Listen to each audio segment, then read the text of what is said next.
This is a continuation of the series Living Right. Okay, today we're continuing from where we stopped the last time. In the last time we talked about pictures. I showed you the picture of two pathways, pathway to life and pathway to death. Right. So we're going to continue from there, and I'm going to be talking more about that those two pathways and how we come about the beautiful picture that we presented there. So one thing in the Bible that is straight in the Bible is that there is only one doctrine. Okay, there's only one teaching of the Bible. And what is doctrine? Um, the doctrine simply means guide, like guidance, okay, that will lead you to that expected end, like teachings. Okay, so there's only one, there can only be only one teaching, okay, and that leads to life. So that's fine. We understand we have different doctrines. So there might be some, based on people's understanding, they might have different ways in which she explains some things and in the Bible, but everything should still lead to the same end. So there's only one doctrine, okay? And that doctrine points to life. Okay. So and we understand from the Bible that there are two paths, okay, to life. In the book of Proverbs, chapter 4, verse 18 to 19, we read like, "For the path of the right of the just is like the shining sun, okay, that shines ever brighter until the perfect day." Okay, so the path of the of the righteous, of the just, okay, of people that live right, is like that of the shining sun. Remember how the sun shines? Like it keeps going, getting bigger and bigger, brighter and brighter, okay, until you come to the perfect real picture, okay? And the way of the wicked, more or less like the path of the wicked, okay, is like darkness. Okay, it's like darkness. Darkness is more like when you are going into the deep, okay? Into the deep and you can't see what is ahead of you. They do not know what make them stumble. Okay, so um, that's are the two paths that we can come. Remember, I said the Bible talks about the path to light, to life.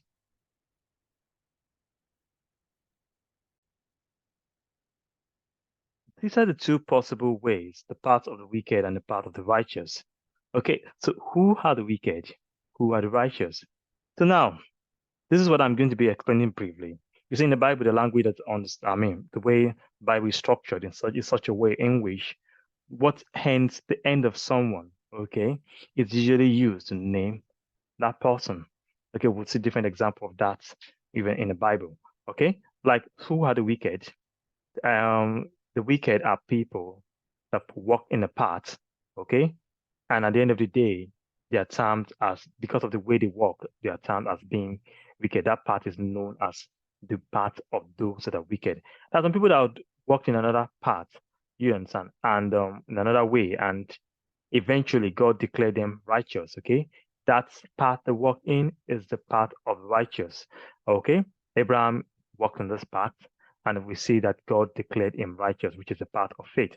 Okay, some other people walk in this path, and part of the wicked. Example is what I'm going to be referring to the example of Cain in the Bible. So I'm going to be showing us this now. In the book of Genesis, chapter 4, verse 6 to 7, the Bible says, talking about Cain, so the Lord said to Cain, after Cain had started looking at, it felt that his sacrifice was not acceptable to God, and, he was envious of his brother, um, Abel. So the Lord said to Cain, "Why are you hungry? And why has your countenance fallen? If you do well, will you not be accepted? And if you do not do well, sin lies at your door." See, he's walking in a path, okay, in a particular way in which it will be easy for sin to catch up with him. Okay, and the Bible says that the desire of that sin is for the sin to do what? To rule over you, but you should do what? You should rule over the sin. And we knew what happened to Cain. Cain eventually performed, went into committed a grievous sin, which was the sin of murder, the first one that will be recorded in the Bible. Okay, so that was a very wicked one. Okay, so that part in which he was going through was the part of the wicked. So you might be going in a path, you might feel that, okay, I'm not wicked, but that part is a part of the wicked. So you are going to be referred to by the Bible as among those people that are wicked. I hope that is clear.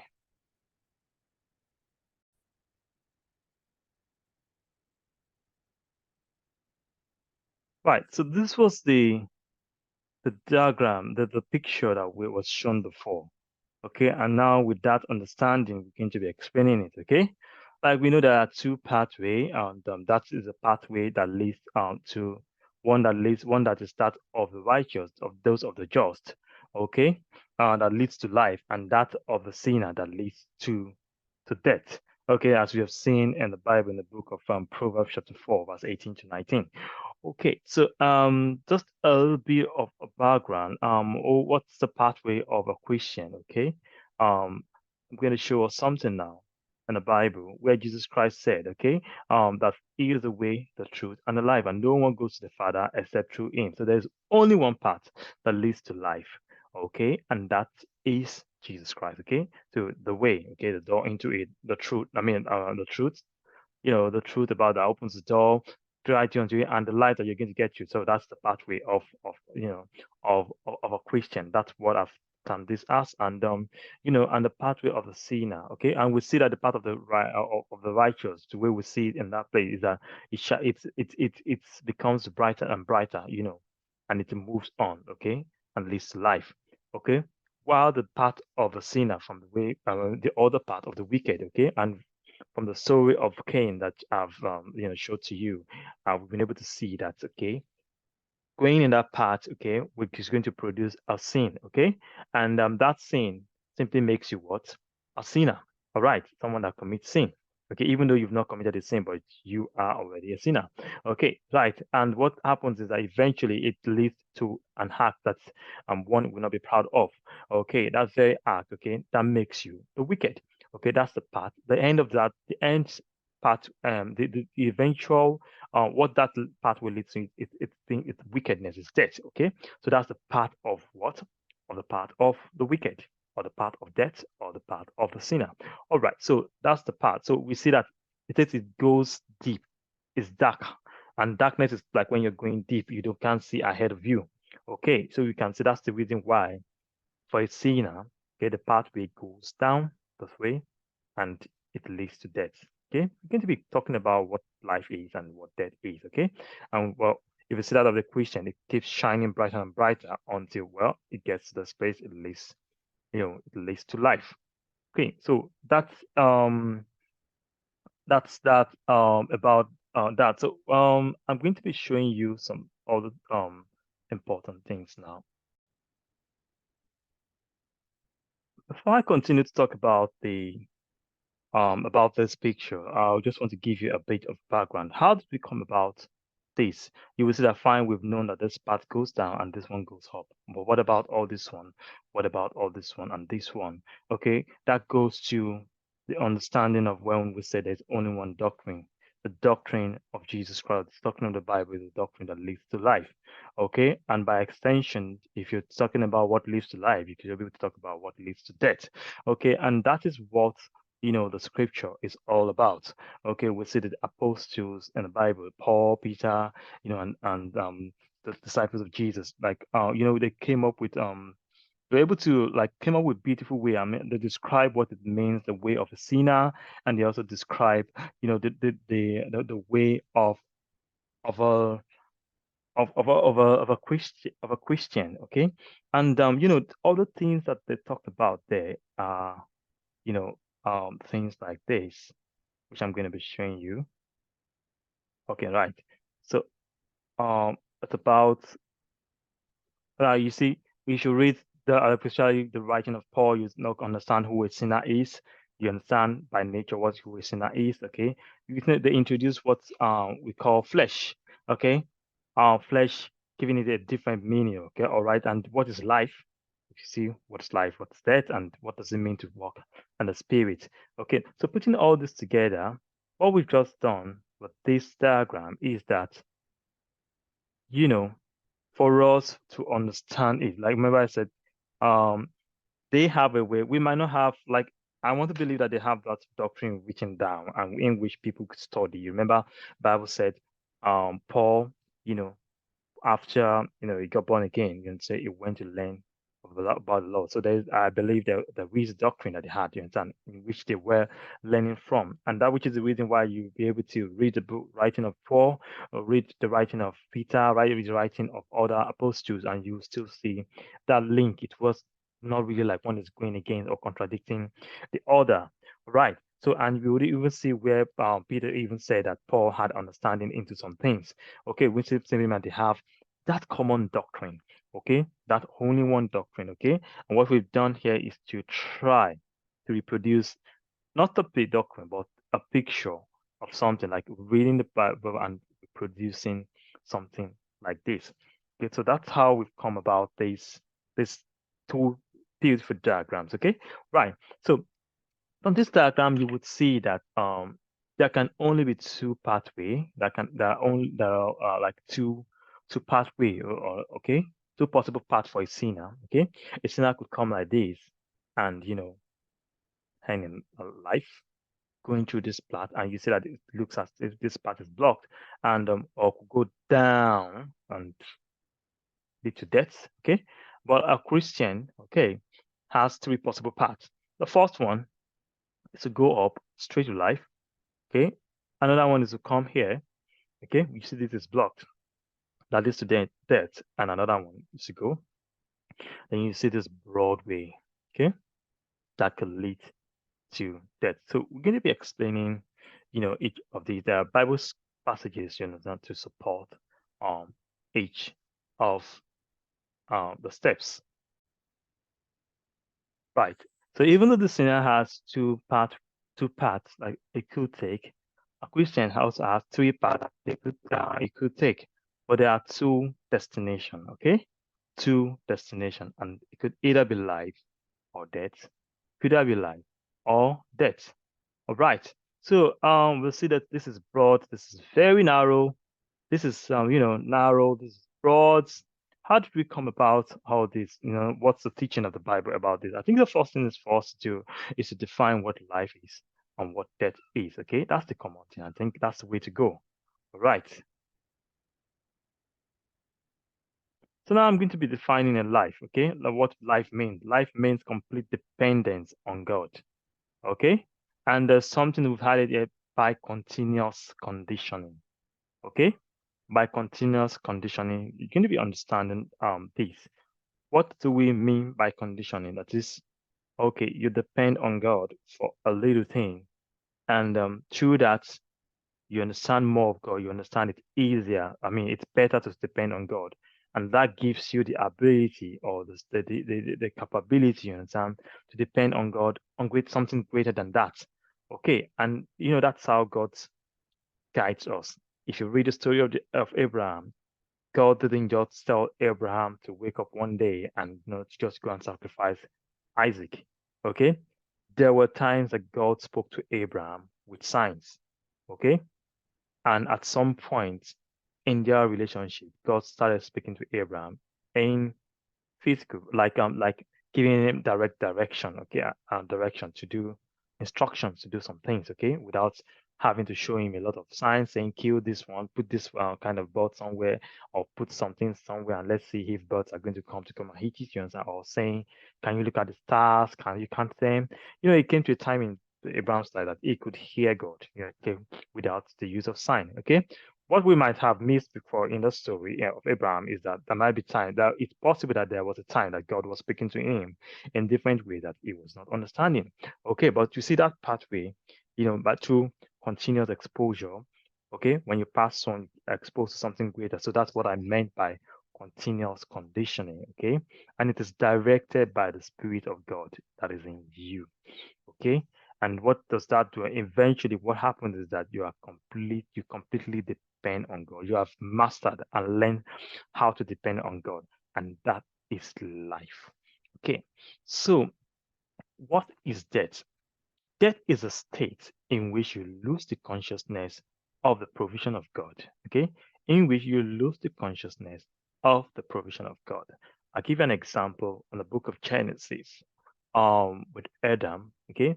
He was told, by God that, okay, if you should eat that fruit, then he's going to do what? He's going to die. All right. So many might just say, okay, maybe it's going to lose his life, but it was still alive. Okay, he didn't die, which was what the enemy was trying to tell him. Oh, you're not going to die. You're just going to be like God. All right. So it didn't die, but it lost that consciousness, that relationship, okay, with God. I mean, that consciousness of the provision of God. Immediately he finished that, he had the fruit. The first thing he realized is that, oh, he was naked. Then he started looking for ways of protecting himself, covering himself, and everything. So, I mean, he couldn't feel that before because there's this consciousness of the provision of God. I tell you, it's not like, I don't want to believe, like it's not like Abraham has been naked all the while. All right. How did I know that Abraham had not been naked all the while? The Bible says that, okay, God provided something to cover him. Right. So God covered him with something which was better than what he was using to cover himself. So so you understand. So that means part of the provision of God is to get man covered and not for man to be exposed or to be naked. Okay. All right. So God covered him. So, but he lost that consciousness of the provision of God. So, and then he began to do what? To fend for himself. Okay. Right. And that is what death is, a state in which you lose the consciousness of the provision of God. And this is also by continuous conditioning. Okay. Continuous conditioning in which you try to chase something. I'm looking for money. I'm able to get money, and eventually that money, with the money, you're able to buy some things, pay for your house rent, and do some things. Then eventually you say, okay, I need to get more money. Then you keep going. You understand? It's driven by self. Okay, and I refer to that as animalistic and the animal instinct in us. Okay, I want to get more food. Okay, then being a man, you want to store some food, store something somewhere. You understand? So gradually you're depending on the money, you're depending on your strength, and you're forgetting the fact that God is the one that provides everything. Okay, which is what the teaching of Jesus Christ is all about. Okay, so that is death, that is life. Life is in a state in which you have the consciousness of God and you know how to walk with the consciousness, okay, of God, having everything coming from Him. The death is a state in which you lose that consciousness, okay?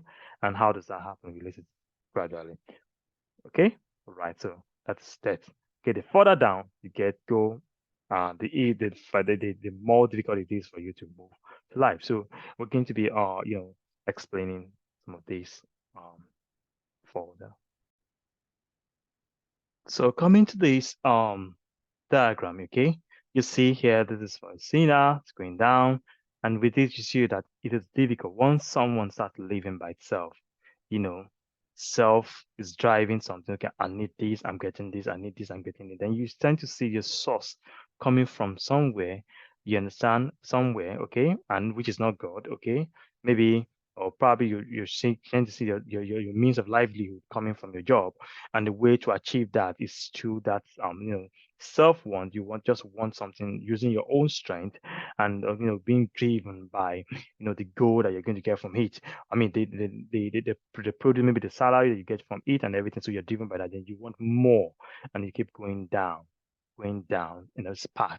Okay, and the Bible says, I mean, from what we could understand from this diagram, is that it is difficult for someone that has done this, okay, to be able, I mean, at some point in time to say, okay, I want to think about my sustenance coming from God. Okay, because by condition is the mind is getting more and more conditioned, more directed towards the path of saying this is where the source comes from. Okay, right, and not from God. So that's the reason why this part is like this goes up. It is easier for someone to fall from this and just fall down and die. Okay, okay, and and than for each person to move up. And if you come here, right, someone that has believed in Jesus Christ, okay, accepted Jesus Christ, that is, you have seen God as the source of your life, okay, the one that's giving you the reason why you are alive, okay, it is almost impossible for the person, okay, to just fall down and still believe that, okay, my means of livelihood is from this and everything. So it is upward going, once you get born again, okay, and it should lead you straight to life. Right, okay, but we see another part that comes here that is so broad, in which even though you are a Christian, okay, you believe in God, okay, but you still think, you still see your means of livelihood coming from there. And if you've learned what you should learn, you understand, and you're not going the way you're supposed to go, all right? And what happens is that you tend to to be driven by self. And once you're driven by self, it keeps going down and down and down to death, to when you lose that consciousness of God, or the moment in which your heart becomes more like a stone, and you don't want to see that the real sustenance of your life. You understand? It's God. Yeah, comes from God.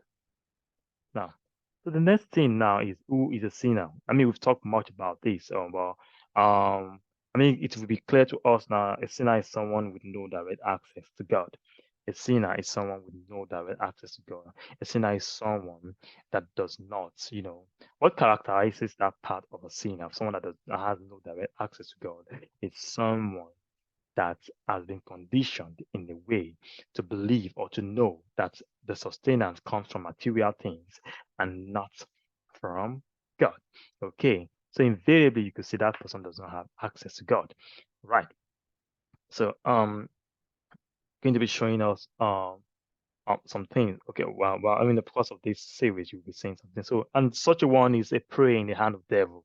Okay, the prey in the hand of Satan. Okay, when you don't have access to God, then that means you're limiting the way in which God is going to, be able, guide you and protect you. Okay, such a one will be exposed to the devil. Okay, and what other thing characterizes these people? Even though you don't have the guidance of God, even though we think that, oh, just do things directed by self, what still direct people that are sinners, okay, people that are not born again, is that they are directed by what they know, the tradition or the culture. Okay.